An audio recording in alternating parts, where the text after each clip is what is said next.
ubuzima tubayeho ntabwo tugira papa ntabwo tugira mama kandi uburyo tubayeho biragoye cyane. Ana awiri awawo mukuwaonawa anasiyidwa ndi makolo awo okhaokha popanda owayang'anira, popanda chokudya, zovala komanso sukulu. Ndi chani chinachititsa makolo kuwasiya ana awawa pa umasiye owawa chonchi? Makolo awo anapita kuti nanga moyo wawo wa tsiku ndi tsiku ukuwayendera bwanji. Ndine Dini Studios, khalani pompo pomwe nkhani ikuyambika.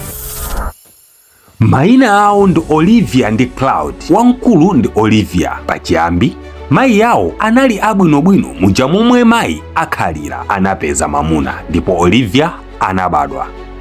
Koma Olivia atabadwa bambowa sanakhalise pa banjapo ndi kusiya mayi yake a Olivia kuti alere okha mwanayo, iwo osadziwika komwe anapita.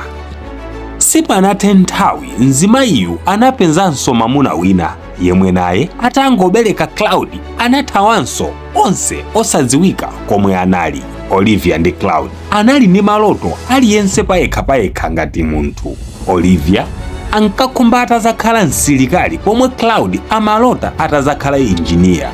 Komano maloto a ana awawa anayamba kufufutika patadusa tizaka pang'ono.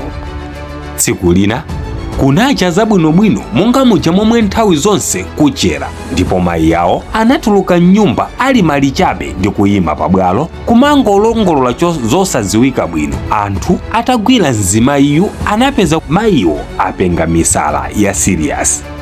Anawatengera ku chipatala, komwe atabwerera misalayi sina chilebe, ndipo mzimayiyu analowerera muja momwe amisala amachitira. Samafikanso pakhomopo ndipo anapita kutali ndi deralo. Apatu Olivia ndi Cloud anatsala okhaokha kupatula ndi agogo awo akazi omwe nawonso samayenda kamba kwakufa kwa miyendo, nawo ankadalira mayi yawo a anawa kuti adzidya. Moyotu unafika povuta plus kusowa choti angadye, angavale, angasamalike munjira zosiyanasiyana. Nanga ana okhaokha kanatani anasiya sukulu, kumakapemphesa, kugwira maganyu osakhala amsinkhu wawo, ndipo kangachepe nkumadya phala pakhomo ndi agogo awo, moyo nkumayenda, timasiku nkumasuntha. Anawa amakhala moyo opanda chiyembekezo, koma m'mitima mwawo anawa ati amakhala ndi chikhulupiriro choti maloto awo omwe anali nawo mwina tsiku lina adzatheka. Amagwira ntchito zosakhala za saizi yawo. Agogo awo nawonso amadalira kathandizo ka anawa.